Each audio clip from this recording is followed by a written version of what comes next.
दिल्ली के deputy CM Manish Sisodia के CBI जांच में घिरने के बाद आम आदमी पार्टी और बीजेपी के बीच बड़ी सियासी जंग छिड़ी हुई है।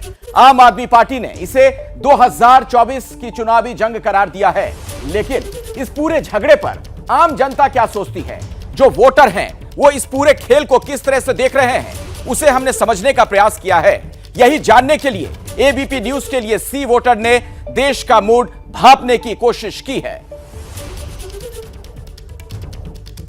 तो इस त्वरित सर्वे पर हमारे साथ बातचीत करने के लिए कई खास मेहमान भी जुड़ने वाले हैं, उनसे मैं आपका परिचय करवा दूंगा। हमारे साथ हमारे कई सहयोगी भी जुड़ेंगे।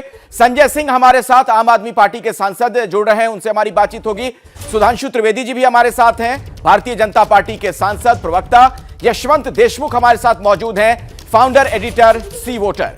इसके अलावा अंकित गुप्ता हमारे साथ हैं साउथ दिल्ली से, प्रफुल्ल श्रीवास्तव हमारे साथ जुड़ चुके हैं ईस्ट दिल्ली से, नीरज पांडे सेंट्रल दिल्ली से हमारे साथ हैं और निधि श्री नॉर्थ दिल्ली से हमारे साथ जुड़ने वाली हैं। इनके पास भी हम चलेंगे और इस सर्वे पर जनता क्या सोचती है यह जानना भी बहुत जरूरी है।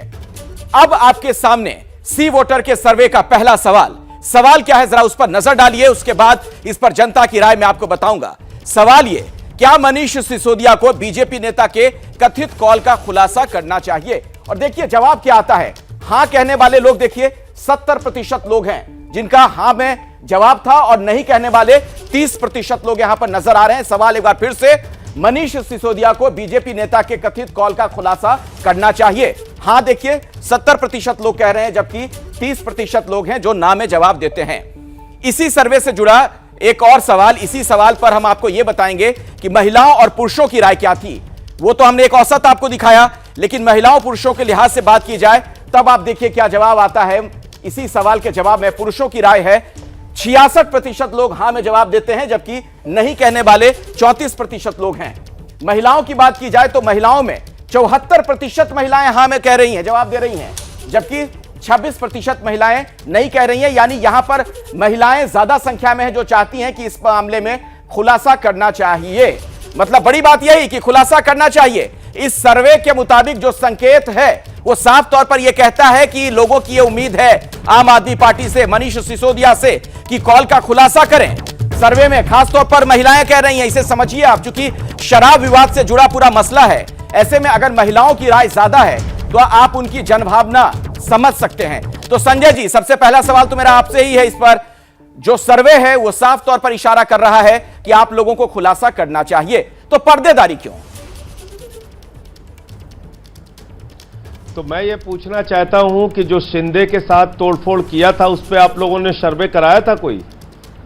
जो विधायकों की खरीद फरोख्त करके उसको पहले सूरत गुजरात ले जाकर और फिर गुवाहाटी ले जाके तोड़फोड़ करने का काम किया था, शिंदे ने बताया था किसी को? मतलब आप किसी को मुकुल राय जी ने बताया था जब वो बीजेपी में शामिल हो रहे थे ईडी की नोटिस के बाद? संजय जी, आप एक मास लीडर हैं, आप एक आंदोलन से निकले हुए नेता हैं। तो आप अपनी सवाल पूरे कर, मैं अपनी बात पूरी कर लेता हूं, मैं बस पूरी बात कर लेता हूं, अपनी बात आप रखिएगा। जी वही मैं कह रहा हूं जी, आप अपने सवाल पूरे कर लीजिए सर, जवाब मैं बिल्कुल मैं आप, चूंकि आपने सर्वे पर ही सवाल खड़ा कर दिया ना, इसलिए मुझे सवाल पूछना पड़ रहा है। आप भी आंदोलन से निकले हुए नेता हैं, आम आदमी पार्टी का जन्म ही आंदोलन से हुआ, दिल्ली की सड़कों पर किस तरीके से प्रदर्शन हुआ करता था हमने देखा।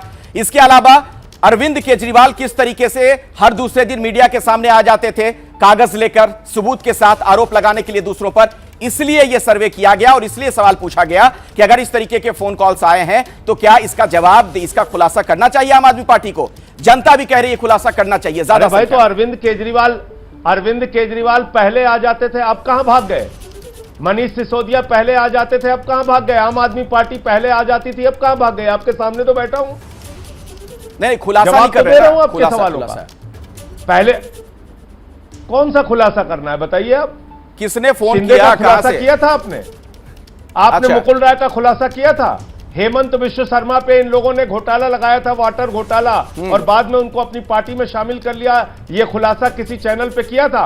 मनीष सिसोदिया एकमात्र नेता हैं जिनको बीजेपी नहीं तोड़ पाई, इसलिए आपका ये सर्वे बेबुनियाद है, फर्जी है, कहां से है मुझे नहीं मालूम। नहीं देखिए, फर्जी तो आप मत कहिए, यशवंत देशमुख आपको इसका जवाब दे देंगे। यशवंत देशमुख हमारे साथ हैं, ये देखिए संजय सिंह सर्वे पर सवाल उठा के फर्जी कह दे रहे हैं। ऐसे मत कीजिए, पूरे देश में बीजेपी तोड़फोड़ कर रही है, आपने सर्वे कराया? पूरे देश में बीजेपी तोड़फोड़ कर रही है, इसका कोई प्रमाण लेने की जरूरत है क्या? आप बताइए मुझे। चलिए, मैं मेरे साथ मध्य प्रदेश में क्या किया था इन लोगों ने, सुधांशु जी जुड़ गए हैं संजय जी, तो इसका जवाब उन्हीं से मैं ले लेता हूं जो आप कह रहे हैं। उत्तराखंड में क्या किया था इन लोगों ने? जी ठीक है, सुधांशु जी आप सुन रहे हैं, पूरी फहरिस्त है इनके पास, संजय जी के पास। वो कह रहे हैं कि उन तमाम चीजों के सर्वे होने चाहिए, ये सर्वे क्यों?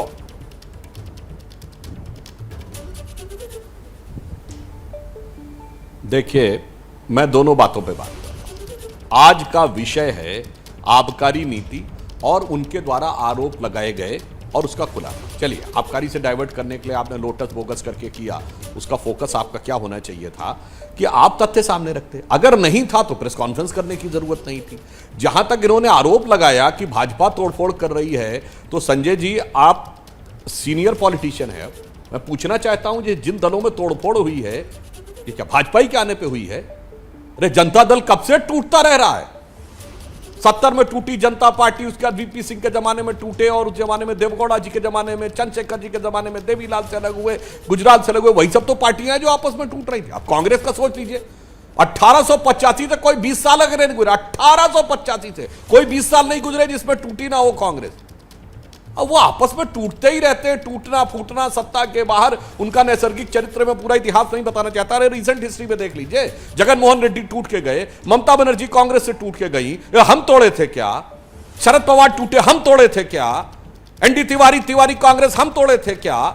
इसके बाद पुराने दौर में चले आइए, गप्पा कामराज, देवराज, जगजीवन राम, हम तोड़े थे क्या?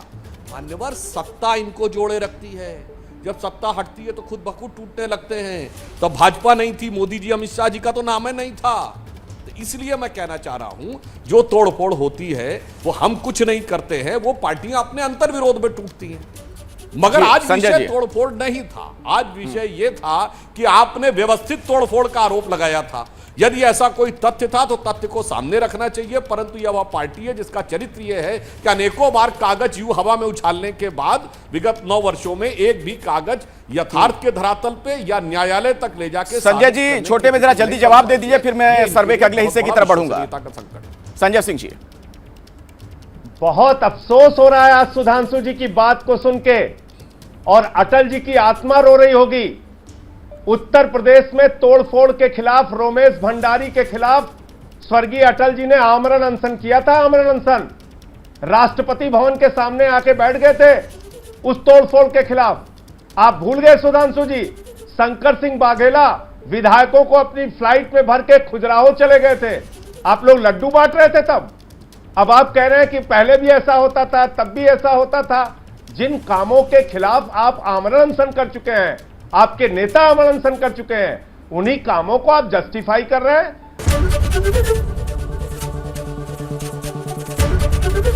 एबीपी न्यूज आपको रखे आगे।